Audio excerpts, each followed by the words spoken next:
เฮงดีช็อปกาแฟวันแฟน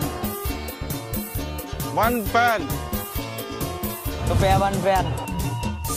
บึงบังดึงดังต้องวันแฟนกาแฟวันแฟนสุดยอด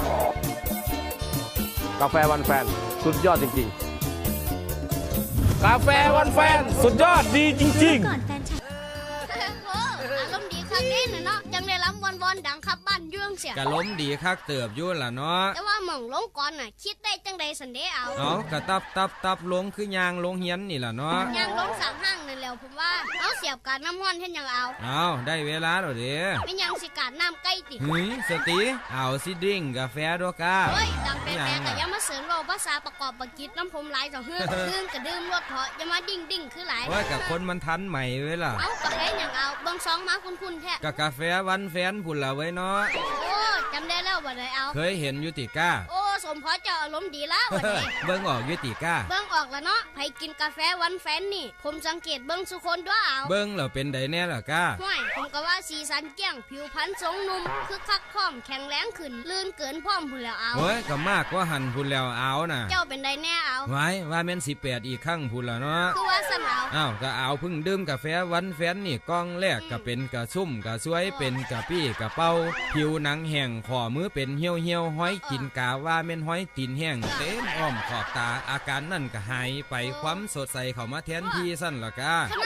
และที่สำคัญเด้อกาคันยังเอาเฮ้ยที่สำคัญเด้อกาหู้แล้วบอกต่อคือจังเอาเป็นนุ่มหน่อยกลับขึ้นมาอีกเทื่อนึงย้ำมือแรงกับปึงและกะตึงหอดเศร้าบ่อย่าเว้าคักกว่านี่ว่ากาสรุปแล้วนกเขาแก้ขอตกกินกาแฟวันแฟนนกเขาคันจุกกรูขึ้นรถวันนี้เอา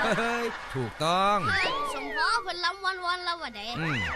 แต่เอากะงงคือกันเด้อกางงยังเอากะงงว่ากาแฟซื่อๆขั้นกินแล้วดื่มแล้วมันคือเป็นประหลาดแตกต่างแท้สันเด้อกาบ่ต้องประหลาดงงยังดอกเอางงด้วยกาแฟซื่อๆกะวันแฟนบ่แม่นกาแฟธรรมดาซื่อๆนี่ล่ะเอาเนี่ยเฮือเป็นกาแฟงองอติซั่นโอ้ยก็บ่แม่นซื่อๆงองอเดี๋ยวนั้นเอากวนเล่นซื่อๆล่ะสงสูนคือหลายซื่อๆแต่ถ้ากวนงองอแล้วเจ็บเด้เจ้าว้ายคันเว้าน่ะเซาว่ามาเปียงคันฮู้จักหยังหลายกว่านี้น่ะฟังเด้อเอาตามที่ผมพอฮู้น่ะกาแฟวันแฟนเป็นกาแฟที่มีส่วนผสมของสมุนไพรที่มีประโยชน์ต่อสุขภาพว่ามีเกากี้กับกระชายดำและสมุนไพรอื่นๆที่มีประสิทธิภาพในการลดระดับน้ำตาลในเลือดลดความดันโลหิตกำจัดพิษต้านเชื้อจุลินทรีย์ต้านการอักเสบต้านอนุมูลอิสระขยายหลอดเลือดเฮ็ดให้ดวงตากระจ่างใสบำรุงระบบการสืบพันธุ์ชะลอความแก่สร้างภูมิคุ้มกันร่างกายแข็งแรงเฮ็ดงานหนักก็บ่ฮู้จักเมื่อยโหดีแท้ดีด้วยเอาว่ากินแล้วเฮ็ดงานบ่ฮู้เมื่อยบ้ามาเป็นตาสงกาแฟวันแฟนไปเติมใส่รถสีเข่าแทนน้ำมันโซล่าเมื่อคือสีเข่าได้เทียละ8 ธงพุ่นเด้อสงเทียละ8ลังขอใส่เต็มถังรถเด้อเว้าก็ได้บ่จักหยังสนุกเว้ยเอาก็เว้าไปซาดนั่นล่ะเฮ้อสรุปแล้วเจ้าดื่มกาแฟวันแฟนนี่มาบ่ทันเบิดกล่องเจ้าก็มีอาการกระชุ่มกระชวยขึ้นกว่าเก่าว่าแม่เอาแม่นแต่กิน2-3 ซองแรกเอาผัดมีอาการซาหน้าแดงหูแดงหายใจฝืดๆจังคนที่เป็นหวัดนี่เอาตกใจเลยโทรถามเพิ่นเบิ่งซั่นดอกเพิ่นว่าได้เอาเพิ่นบอกบ่ต้องตกใจเพราะนะนี่คืออาการที่ร่างกายปรับสภาพในการรับสมุนไพรว่าซั่นบ่โดนก็เซาไปซื่อๆหั่นละกินต่อโลดพะนะกากินบาดแรกเป็นจังได๋ก็เอากินบาดแรกก็เป็นซาซั่นล่ะกาโอ้สร้างเป็นเนาะเจ้ากินกาแฟก็ดอยังว่าเป็นซายืนว่านี่แม่โอ้ยเว้าก็ได้มันบ่แม่นกาแฟเป็นซาเท่านั้นห้วยคือว่ากินกาแฟแล้วผัดเป็นซาว่าซั่นโอ้ยยังว่ากินแล้วมันเป็นซาน้ำขาน้ำแขนน้ำหน้าน้ำตามันบ่แม่นกาแฟเป็นซาเท่านั้นโอ้ยเจ้าเหล่มซื่อๆล่ะเอาอย่าปล่อยให้ความกาแฟวันแฟนทำให้ความรักของครอบครัวเรามีความสุขยิ่งขึ้น